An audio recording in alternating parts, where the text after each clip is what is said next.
Hey all, welcome to ShareTreck. This is Raj here. I'd like to review the market for today. It was a fantastic day. And I also like to talk to you about, during this video, I'd like to talk to you about the news. First, we'll go through CNBC, look at some key headlines, and I'll give you my 2 cents on it. And then we are going to look at the fear and greed index and see where we are, and then look at the stock market heat map to see if there is any rotation that's happening. And after that, we are going to look at the economic calendar to see how the data turned up for today, economic data for today. And then we'll go to the price chart where we're going to look at the indices, the futures, and then we're going to look at the genomic watch list and the AI watch list. So that's the plan for today. And in the end, I'll give you conclusions as well as a report of what I did today, what I bought, what I sold, and what was my objective, and what I'm planning to do on Monday. So with that said, let's get started.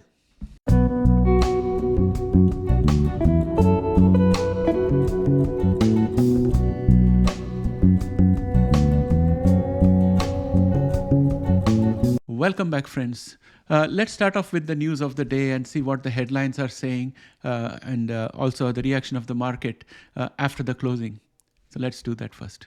So here we are in the CNBC website, and as you can see, all the major indices are green.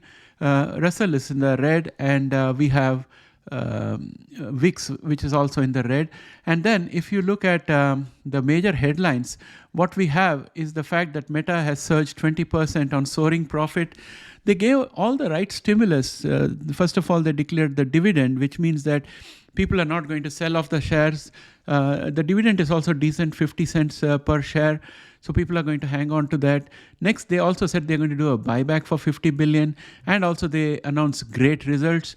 What's there not to like? So the share really surged today. And overall, I think it's a good news story.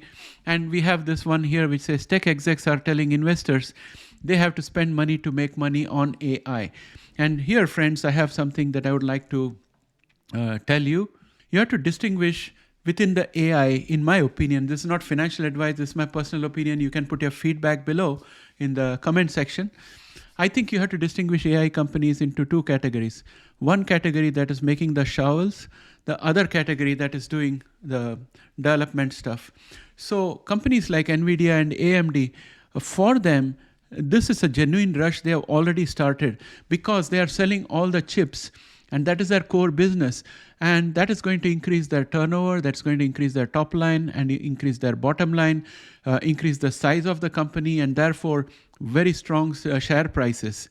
And believe me, today when I was looking at an interview with Jensen, who is the CEO of NVDA, I heard for the first time he was saying that he visited Canada to have a chat with the authorities here because there is this thing called as sovereign AI. So countries are doing their own AI for which they are buying chips and infrastructure and necessary know-how, and NVIDIA is supplying it to them. Just imagine just the country alone. There are so many countries that want to have AI. And agreed, the US government will put sanctions and say you have to put restrictions on transfer of technology to XYZ countries. So even if you remove those suspect countries which have money but cannot be sold to, we still have a lot of countries. There are countries in Europe who will definitely get the technology. And there are countries in other parts of the world like Japan and South Korea and all. They will get technology. Australia might get technology. So the market is huge. I think NVIDIA is going to be a blockbuster.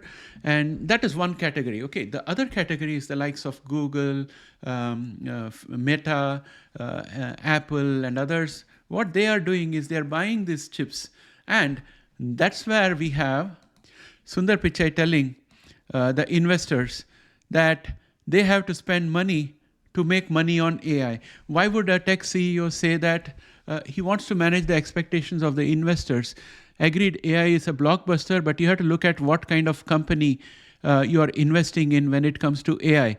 Is it a shovels company or is it a company that's a builder? Because the shovels company is like the one that makes the brick. The more bricks they sell, they make money. But a builder has got a lot of other costs, and he has to get the design approved, and then he has to use the bricks, and then he has to cement it and all that stuff. All those things take time. So that's what the tech execs are telling. So that was my segue there. Apart from that, we have the first warning of climate change. Amazon warns climate change could disrupt its business in annual filing.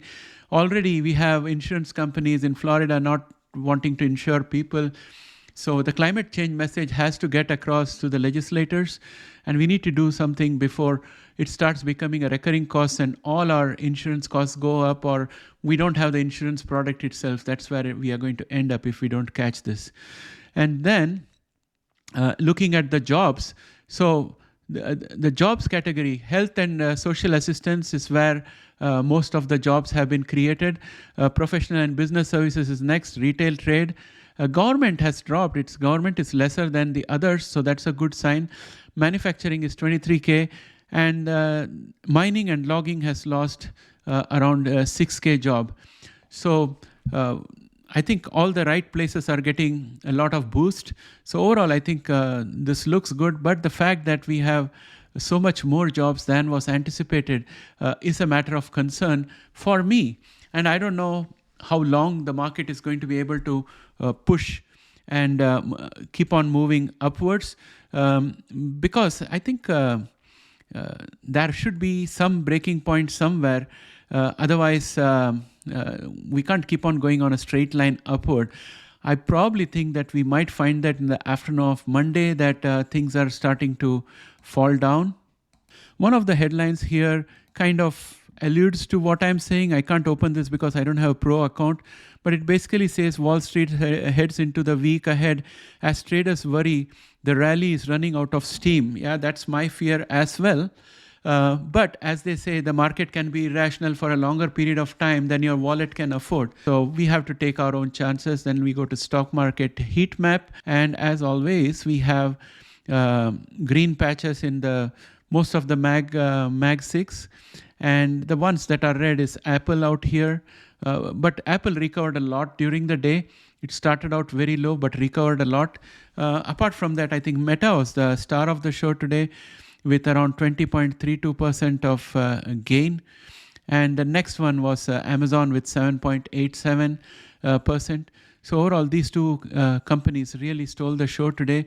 And as far as the defensive is concerned, all the defensives are red.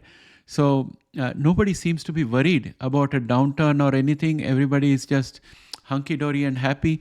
And a rotation of money has gone into all these tech companies and software application companies and a little bit on financials.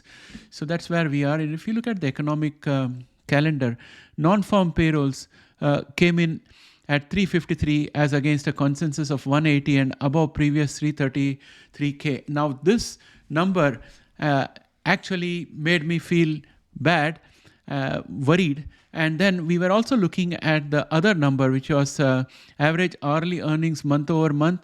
It was up 2 basis points. Again, this is something that worried me. And hourly wage earnings year over year was up 1 basis point. So now whenever employment goes up and wages goes up, the central banks generally think that this means the economy is tightening and the interest rate has to be firmed up. There should be a tight money policy. So this is likely to make the Fed hawkish. And that's the reason why I sold off the FNGU as soon as it touched 291. It hovered around that price around 289 and 291 for almost 15 or 20 minutes, and I lost my nerve. I just sold it for 291 and I got out, but it kept going up further. And now if you see non-farm payrolls private, it is also way above expectations. Manufacturing payroll was way above expectations, almost 4 times above expectations. So it was a very, very strong report. And Michigan consumer sentiment is also very strong, above the consensus and above the previous. So I think, I don't know what's happening, to be honest, for Monday. So that said, I'm going to go into TradingView. I'm looking at Nasdaq. We are up 1.70% during the day. And the resistance, which was at 177.24.75, that is 17,724.75, held us back, and that is the all-time high for us. And we have put a line out there from the past. So We'll have to see if we can break that through. And there are good chances of us doing that because the RSI is not overbought. All these candles are one-day candles. So we have very good opportunity of doing that tomorrow. So if we go to the indicators, we can look at, I have got one more here, XLY by XLP, which is basically consumer durables by defensives. So as long as the number is positive, I think people are going for consumer discretionary as opposed to defensive. So this looks good at this point of time. And QQQ was up 1.69%. Post-market, it's down minus 0.13%. However, it has managed to stay above the 9-day exponential moving average during the trading hours. So that's a positive sign for us. And there is room in the RSI for it to go up further. And volumes are also pretty good. And then we have VIX, which was down minus 0.22%. And it was supported by the 9-day exponential moving average. There's a doji candle out there. The market is also indecisive. So tomorrow they might, on Monday, they might probably take a decision and we'll see what happens. If it comes down, it's good for the market. The prices will go up. If it goes up, that we'll see the stock prices retreating. And we have S&P 500, which was of 1.05% post-market. It's down minus 0.19%. Dow Jones was up 0.34%, and post-market it's down minus 0.01%. RSI is almost overbought. A little bit of juice left for it. 9-day exponential moving average still providing support. US dollar index was up 0.9% during the day. It has jumped up a lot. And if you look at Russell index, it was down minus 0.53%.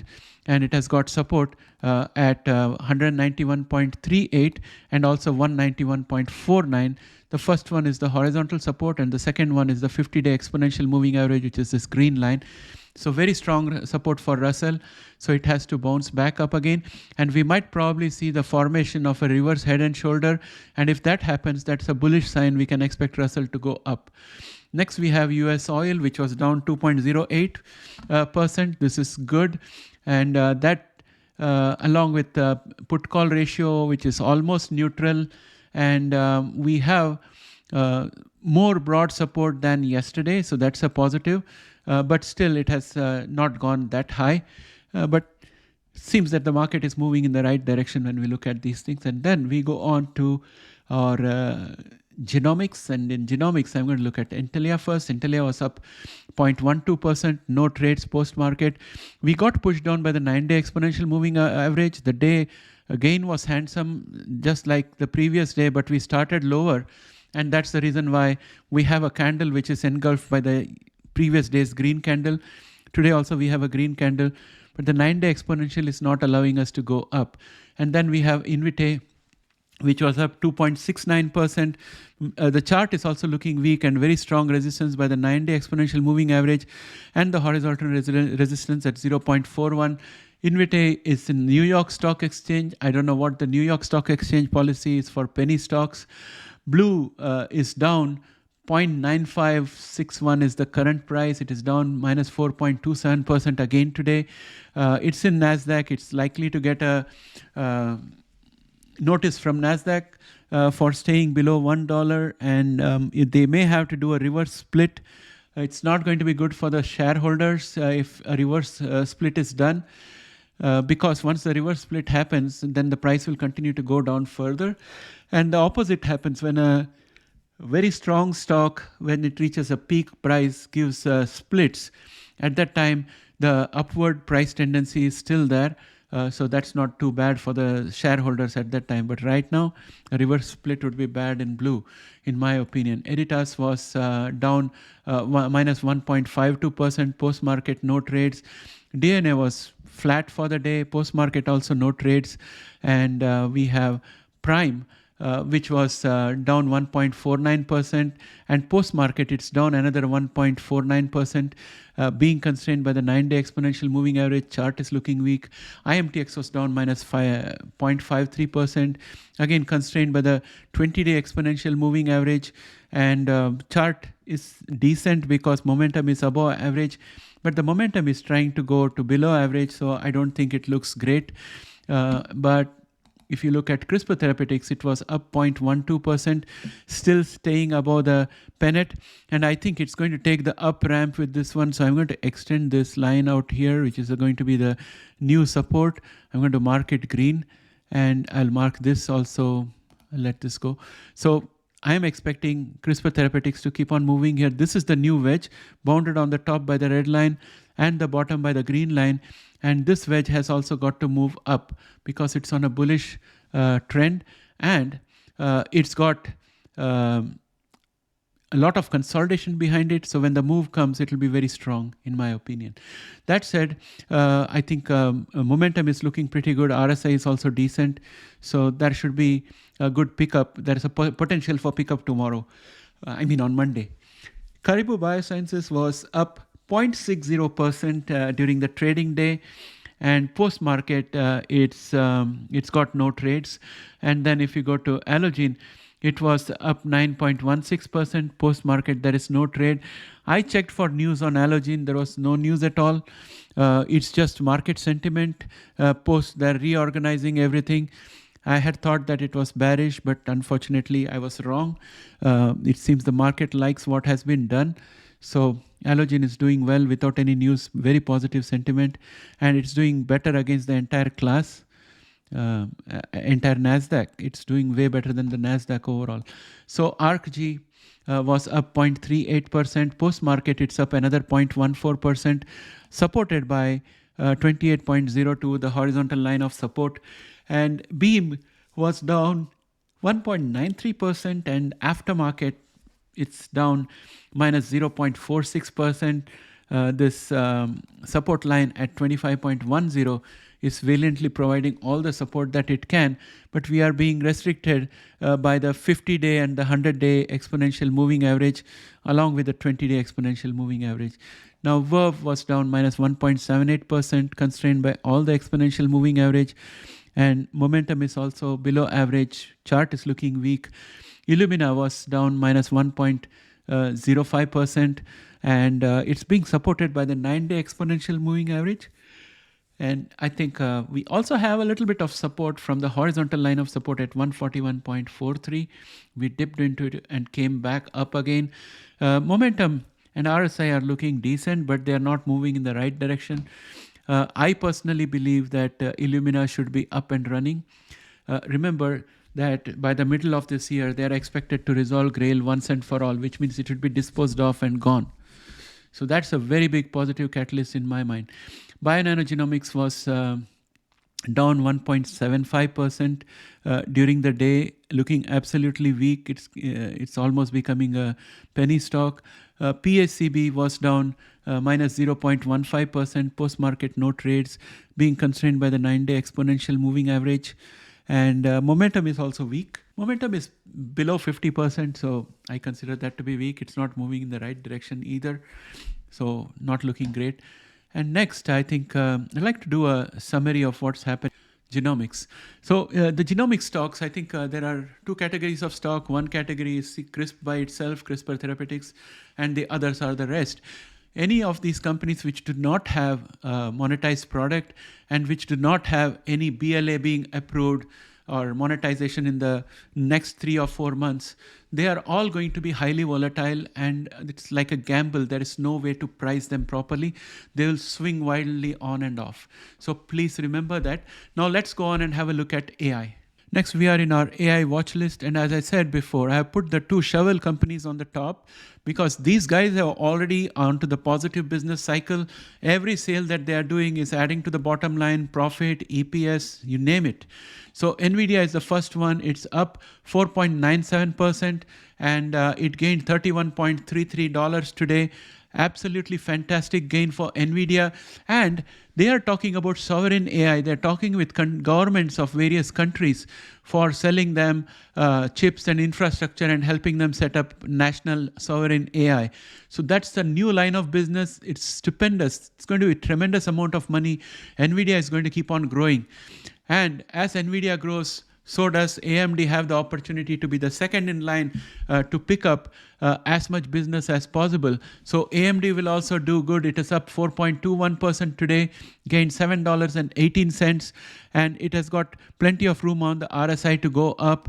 And NVDA has already post RSI, and as I said, I have marked this red line here, which is at 88.41. That's where I think if the RSI hits that level, then it will bow down. Till then, it's going to keep going up. This is my personal opinion, not financial advice. So please do your own due diligence. Then we have Google, which was up 0.58%. Momentum is below average, but moving in the right direction. I have started accumulating a little more Google. I have plenty of Google. I don't have too much appetite for Google in the interest of diversification, but I bought some today while the price is still low. Microsoft was up 1.84%. RSI is very close to getting overbought. And again, I have a red line on the RSI for Microsoft, which is at around 78.89. That's where it will hit and come back down again. Meta was up $80.21, which is a whopping 20.32%. It's amazing. The first thing in the morning, I bought extra Meta for myself, and I bought 100 on the Canadian side in the registry. So that has gained immediately. As soon as I bought it, it gained. I was first off the block. I put a market price order and got it. Yeah, I'm happy. I already have Meta from before on the Canadian side. So this adds to the holdings. Meta will do very well, but Meta is not the shovels company because it's going to develop the infrastructure and everything. All the billions of dollars that it is spending to buy the chips from NVIDIA, it will go into Meta's balance sheet as assets, and it will go into some kind of expenses, and it will definitely show up in the bottom line. And that's why tech executives are warning that it will take time to see the returns. You have to first build for AI. Next, we have Amazon, which was up 7.87%, which amounts to around $12.53. Absolutely spectacular showing. Amazon has in the overbought area, and I think it can't sustain being in that overbought area for long. In the past, it has gone all the way up to, I think, 67.83%. So right now, it's at 73.78%. So I think it's already above where it has been in the past. Anytime now, it should back out. Maybe people will take some profits, and it might come down on Monday. Next, let us look at Apple, which was down minus 0.54. It's a fantastic company. It has almost done a triple bottom if it goes up on Monday. We have resistance, which is at 181.95, which was breached today, and we got constrained by the 100-day and the 50-day exponential moving average. So I'm going to convert this resistance into a support for going forward. And then we have FNGU, which is my favorite. Made a lot of money on FNGU this morning. So FNGU is doing very well, and it's just about overbought, so there is room in it. ASML was up 0.01%. Post-market, it's down 0.03. I didn't see FNGU. FNGU is down 0.47%. Post-market, it's at 299.33. And Palantir was up 4.23%. Post-market, it's up 1%. Palantir is also doing very well. It's I think it's starting to pick up. It would be a good time to get into Palantir. It's my personal opinion, not financial advice. There has been a lot of consolidation out here, and the energy is building up, and we have already broken through most of the exponential moving average, and we are just being held back by the 50-day exponential moving average, which is this green line, and also by a line of resistance at 17.06, which is a strong resistance. But on Monday, if we break through with that, then our next resistance will be 17.99. So that is a good opportunity for Palantir to move up. Intel was down 1.75%. After market, it's down 0.31%. BAIDU was done 2.09% down. And post-market is down another 0.18%. Intuit was up 1.06% during the day, and post-market it was down 0.14%. Adobe was up 1.09% during the day. Post-market it was down 0.11%. Well, friends, we are in interesting times. During election years, it is said that February and March are the lowest in the Nasdaq, and then it starts picking up. This is what I have found out from various sources. So if that is true, somewhere around 15th of Feb, the market should start falling. So I'm anticipating that, and most probably by 15th, I'll liquidate all my profitable positions and keep cash handy. And when it comes to really strong stocks like NVDA and AMD, I'm not going to sell anything. I'll be waiting to dollar cost average when things go down. But I have others like Conduent, which is a small software company, which used to be part of Xerox before. So I have that. I might probably sell that off and book the profits out there. And I have Shopify. I might probably sell Shopify and book the profits out there. So there are things like that which I can sell off completely and have cash handy. So that I will do. And then there are some holdings where I have a larger number of shares, like, for example, ExxonMobil, and I have Pfizer. So if any of them, Exxon is in profits, but Pfizer, if it turns into profit, then I might consider selling that and having the cash handy. So that's the overall plan. And around 15th, I do not hope to have a single FNGU or any leveraged product, because it could be very punishing. So that's my game plan. For Monday, the game plan is to look at futures. Futures are looking very, very strong right now. And if Monday morning also futures look very strong, my strategy will be to enter the market and buy more FNGU in the morning, with the hope that it will keep on increasing at least for the first 1 hour of trade. And because I've already bought at 301.30 today, I'm expecting that if the market is strong, futures are strong, when the market opens on Monday, it will definitely open above 301. And I'll be buying at somewhere above 301, and the shares that I have right now will be profitable. So together, the joint price would be cheaper. And it will give me a little bit of cover if I have to do a quick retreat and sell all those FNGU stocks if the market starts turning around. I suspect there's a possibility that around 10 o'clock or something, the market may turn around and fall back, because many people have made a whole lot of profits, and many of them would want to book those profits. So I'm a bit worried that probably on Monday, somewhere around 10 o'clock or 12 o'clock, the market may turn around and start falling. So with that, my friends, I'd like to bring this video to an end. And remember, these are all my personal opinion, not financial advice. Please do your own due diligence and do share your strategy with me in the comment section below. I read the comment and always respond to you guys. And I would like you to watch these videos more often so that we can get into the discipline for 2024 to review our set of watch list companies and take all the benefits we can for 2024 and have a better trading result in 2024 than we did in 2023. With that, my friends, I'd like to bring this video to an end. Thanks and have a great day. Bye for now.